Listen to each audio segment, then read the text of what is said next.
अस्सलाम वालेकुम। उम्मीद है सब खैरियत से होंगे। मेरा नाम ताहा है और आप देख रहे हैं ताहा एवरी। बहुत सारे भाइयों का मेरे साथ क्वेश्चन था कि बनानी तो ये बहुत पहले वीडियो चाहिए थी मुझे, लेकिन मुझे टाइम नहीं मिला, तो इसलिए मैं अब बना रहा हूँ।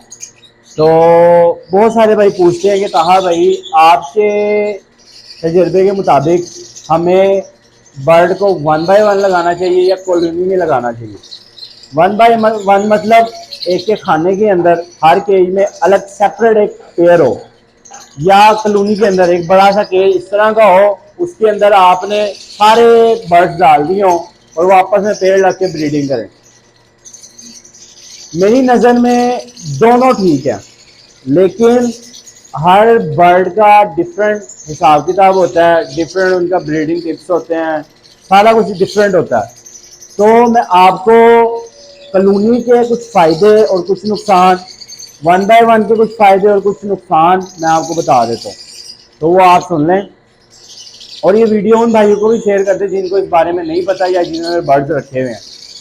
सबसे पहले अगर आप बात कर लें कॉलोनी के बारे में, कॉलोनी के सबसे पहले मैं आपको फ़ायदों के बारे में बता देता हूँ। कॉलोनी लगाने के फ़ायदे क्या हैं? कॉलोनी ये होती है कि एक बड़ा सा केज होता है, उसके अंदर आप मैक्सिमम जितने पेड़ छोड़ सकते हैं आप छोड़ दें और वो आपस में ब्रीड करें। उसको कहते हैं कॉलोनी में आप ब्रीडिंग करवा रहे हैं। अब उसके हम फायदों के बारे में बात कर लेते हैं। कॉलोनी के फायदे क्या हैं?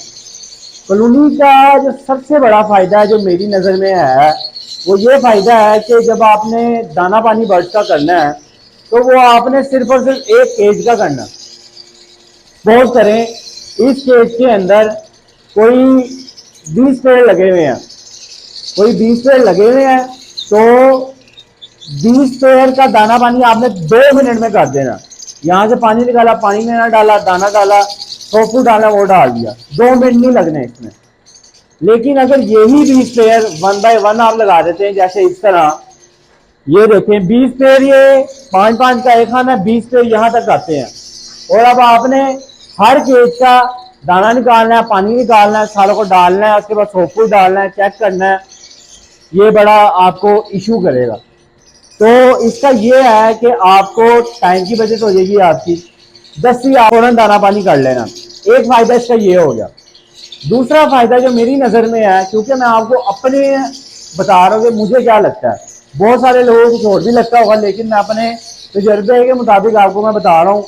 दूसरा इसका फ़ायदा ये है कि बर्ड ब्रीड बहुत जल्दी करता है ब्रीड से मुताबिक अब आपने दो बर्ड्स का डीएनए करवाया, सपोज करें क्रीमिनो का मेल है, अल्बाइनो रेड की फीमेल है, आपने ऐसे केज में डाल दिया वन बाय वन में, वो जल्दी ब्रीड नहीं करेगी। क्यों? क्योंकि वो आपस में पेड़ नहीं लगा, वो आपने खुद जबरदस्ती पेड़ लगाया।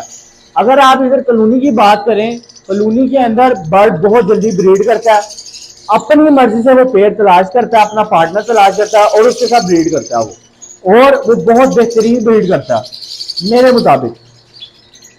दो फायदे मैंने आपको बता दिए, एक तो दाना पानी जल्दी हो जाता है, दूसरा फायदा इसका ये है मैंने आपको बताया कि बर्ड ब्रीड बहुत जल्दी करता है। ये बातें हो गई। तीसरा फायदा ये है कि बर्ड को फ्लाइंग बहुत अच्छी मिल जाती है, बर्ड फ्लाइंग करता है, ज़्यादा पेयर होते हैं, खुश रहते हैं आपस में। एक फ़ायदा इसका ये भी है कि बर्ड खुश रहते हैं, आराम से आपने दाना डाला है, वो खा रहे हैं, दूसरे पेड़ के साथ भी इंटरेक्ट हो रहे हैं, जिसके साथ दिल करता है वो पेयर बनाता है और ब्रीडिंग करता है और अच्छी ब्रीडिंग करता है मेरे अंदाजे के मुताबिक। और अब इसके हम साइड इफेक्ट के बारे में बात कर लेते हैं, इसके नुकसान के बारे में बात कर लेते हैं कि कॉलोनी के नुकसान क्या हैं। कॉलोनी का नुकसान सबसे बड़ा ये है कि अब इतने सारे बर्ड हैं, आप देखें इसके अंदर मेरे अंदाजे के मुताबिक 50 बर्ड है, इस टाइम 50 बर्ड पड़े हुए हैं इसके अंदर। अब मुझे इतनी जल्दी नहीं पता चलेगा, अगर आपका तजुर्बा नहीं है या आप नए बंदे हैं या बेशक आपका तजुर्बा भी है, आपको इतनी जल्दी पता नहीं चलेगा कि कौन से बर्ड में क्या मसला है इस टाइम, कौन से बर्ड को क्या मसला है, किसी को मोशन तो नहीं लगे हुए, कोई बीमार तो नहीं है, किसी को जुकाम तो नहीं है, क्या मसला है किसी के साथ, आपको नहीं पता चलेगा।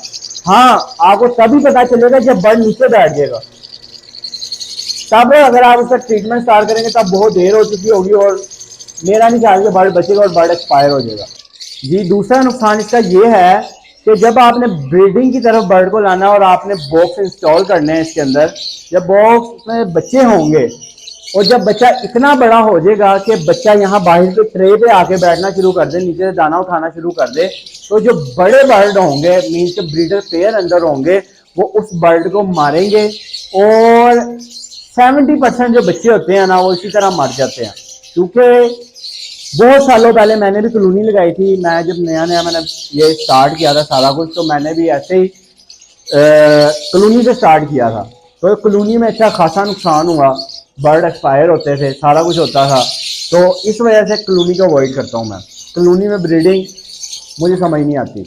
लेकिन अगर आप फिंचेस वाली साइड पे चले जाएं या आप जावा वाली साइड पे चले जाएं, जो स्पैरो कैटेगरी आती है हमारे पास बर्ड की, तो उस साइड पे चले जाएं तो इसमें यही इशू नहीं है। अगर आप इतना बड़ा केज है उसके अंदर आप 20 पेयर जावा के लगा देते हैं तो वो बहुत आउटस्टैंडिंग ब्रीड करेंगे, बच्चे भी पलेंगे, सारा कुछ अच्छा होगा। जावा वगैरह के लिए बहुत अच्छा है ये कि आप उनको कॉलोनी में ब्रीड करवाएं।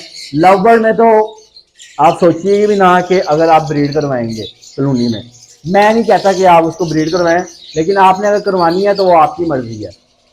आपको मैंने दो नुकसान बता दिए हैं कि बर्ड बीमार हो जाता है, पता नहीं चलता। दूसरा नुकसान कि ब्रीडिंग में बड़ा प्रॉब्लम इससे आ जाता है। तो ये सारे इसके जो हैं नुकसान हैं। और तीसरा मेरी नज़र में जो बहुत बड़ा नुकसान है वो ये है कि आपको पता नहीं चलता कि कौन सा पेयर कितने बच्चे दे रहा है, क्या एवरेज है उसकी, उसकी किस ऐसे निकलते हैं सारा कुछ। मसलन कि आप ये देख लें, अब इसमें मिक्स बर्ड है, अगर ये आपस में लगना शुरू कर दें तो पता नहीं कैसी कैसी म्यूटेशन पैदा हो जाएगी जिसका कोई फ़ायदा भी नहीं है, जो आगे ब्रीड भी नहीं करेंगे, इस तरह की म्यूटेशन पैदा हो जाएंगी। तो इसलिए भी मुश्किल है। अगर आपने फिर भी कॉलोनी में लव बर्ड ब्रीड करवाना है, आप एक ही स्पीशी के बर्ड रखें। स्पीशी से मतलब यानी कि म्यूटेशन के बर्ड रखें। मीन्स अगर अल्बाइनो रेड है या ब्लैक ब्रीड करवाना है तो सिर्फ वो रखें। ये नहीं करना आपने कि आप इसके अंदर पेल फैलो भी डाल रहे हैं, क्योंकि पेल फैलो जब अल्बाइनो रेड का साल लगेगा तो क्या रिजल्ट आएगा आपको खुद पता है, वो फायदा नहीं है उसका। तो आपने इन चीज़ों पर परहेज करना।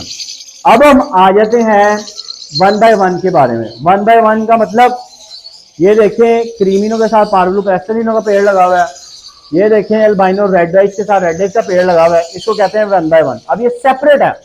अब आपने इसका फायदा ये है कि इनको कोई दूसरा बर्ड तंग नहीं करेगा ब्रीडिंग में। इनकी जो रियल परफॉर्मेंस होगी हमें वो नजर आएगी। आपने बॉक्स लगा देना है, ये ब्रीड करना शुरू कर देंगे। जल्दी नहीं करेंगे, वो आपके ब्रीडिंग स्किल पे डिपेंड करता है कि बर्ड का ब्रीड कैसे लेना है, तो ये ब्रीड करेंगे। दूसरी बात, इनको कोई प्रॉब्लम नहीं होगी, बच्चे बाहर आएंगे सेल्फ होने के लिए, तो बच्चों को ही मारेगा नहीं, ठीक है। अगर माँ बाप मारते हैं वो अलग इशू है, लेकिन तीसरा बर्ड कोई नहीं मारेगा। चौथी बात ये कि बर्ड इन दोनों में से कोई भी बीमार होता है हमें फौरन पता चल जाएगा कि यार इसमें से एक बर्ड बीमार है, इसको जल्दी से हमने ट्रीटमेंट करना है या कोई भी मेडिसिन देनी है वो हम दे सकते हैं। और अगली जो बात है कि इसमें अब हमने जौन सा बर्ड बच्चे प्रोड्यूस करवा सकते हैं। अब मैं इसमें से पॉसिबल ब्लूटूथ चाहता हूँ तो हमें निकालेंगे। और अगर दूसरी बार अगर हम इस तरफ देखें, अब हमें क्या पता कौन सा बर्ड किसके साथ लगा हुआ है, कौन सा बर्ड पॉसिबल ब्लूटूथ है या कौन सा बर्ड कंफर्म ब्लूटूथ है, हमें नहीं पता। लेकिन इसमें जितने बच्चे निकलेंगे वो पॉसिबल ब्लूटूथ होंगे, सादा बर्ड निकलता है, तो हमारा ये फायदा होता है। तो आप यहाँ पे मेरे पीछे देख भी सकते हैं, माशाल्लाह इतने पेड़ लगे हैं, सारे 1 बाय 1 लगे हुए हैं। तो मैं तो 1 बाय 1 कहता हूँ कि आप 1 बाय 1 बर्ड लगाएं, कॉलोनी की तरफ ना आ जाए। हाँ, अगर कॉलोनी लगानी है आप वही कॉलोनी लगाएं जिसमें जावा हो, फिंच हो गई, ये सब। तो लव बर्ड की कॉलोनी लगाना तो फ़ायदा कोई नहीं है, आपने रोज़ लाशें उठाया करनी है, वो फ़ायदा कोई नहीं है। तो उम्मीद है कि आपको मेरी वीडियो पसंद आई होगी। अगर पसंद आई है तो मेरे चैनल को सब्सक्राइब कर दें, लाइक कर दें और वीडियो को शेयर कर दें। दुआ में याद रखिएगा। अल्लाह हाफिज़।